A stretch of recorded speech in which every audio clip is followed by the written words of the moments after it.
Okay, cool. Can you all see my screen? Yep. Cool. All right. So, hey everyone. Nice to virtually meet you all. My name's Ross. I'm a student currently studying at Coder Academy, doing the fast track boot camp, where we've been learning Ruby on Rails. So today I'm just gonna go and present my solution for the protein translation exercism challenge. Yeah, so to start off with, I'll just go over like what the problem is itself. Overall, like the challenge was to write a program that will take as input a string, and the string describes a sequence of RNA, and then it'll output the corresponding protein names. So just a disclaimer, I'm definitely not a biologist, so I hope I explained this correctly. Within an organism, there's like a molecule called a ribosome, which would do the translation and synthesis of proteins from RNA. So this program is kind of like doing the same job as what a ribosome would do. So, like the RNA sequence itself is a string. So each character in the string represents a specific nucleotide, and these nucleotides are represented they're interpreted by a ribosome in groups of three. So, for example, the RNA characters AUG would be translated by the ribosome to methionine.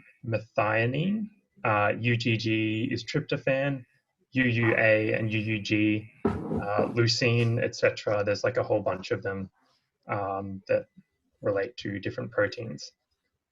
So these groups of three RNA sequences are called a codon. Um, there's also a couple of grammar codons here, UAA, UAG, UGA. These represent like the beginning or the end of the protein string. So they're like start or stop codons.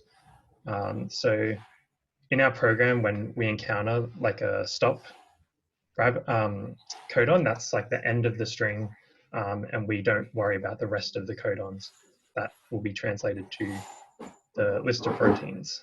Um, yeah, so hopefully that kind of makes sense.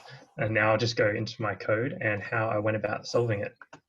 Um, so, okay, so the first tests that we needed to pass were to make a method that would just take in the three characters individually and relate it to the protein name.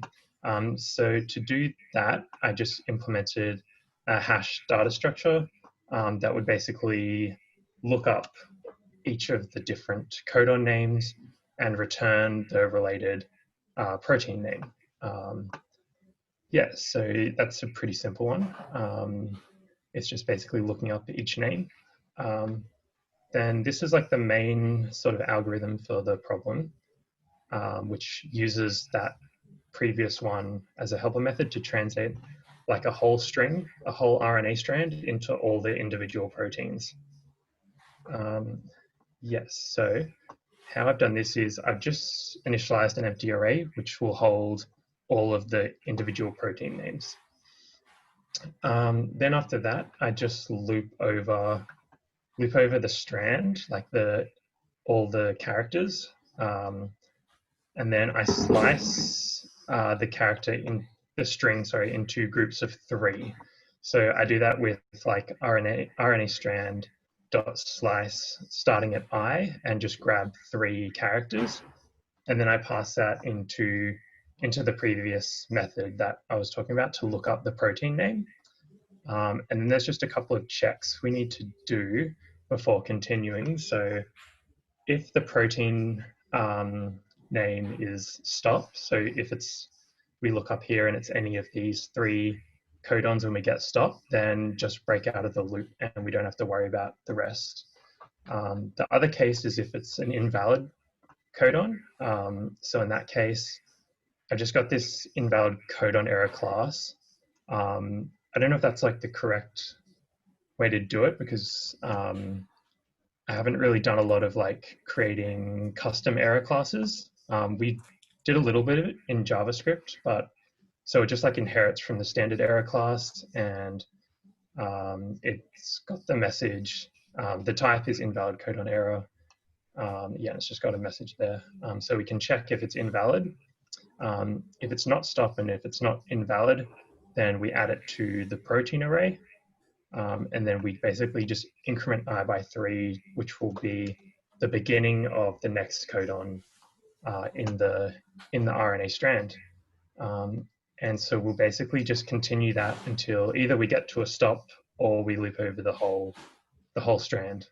And that's pretty much the whole problem. So it was just like the 2 methods. And I'll just show you the tests. So yeah, 21 assertions, 0 failures. And yeah, that was how I solved the protein translation problem. Yeah, thanks for listening.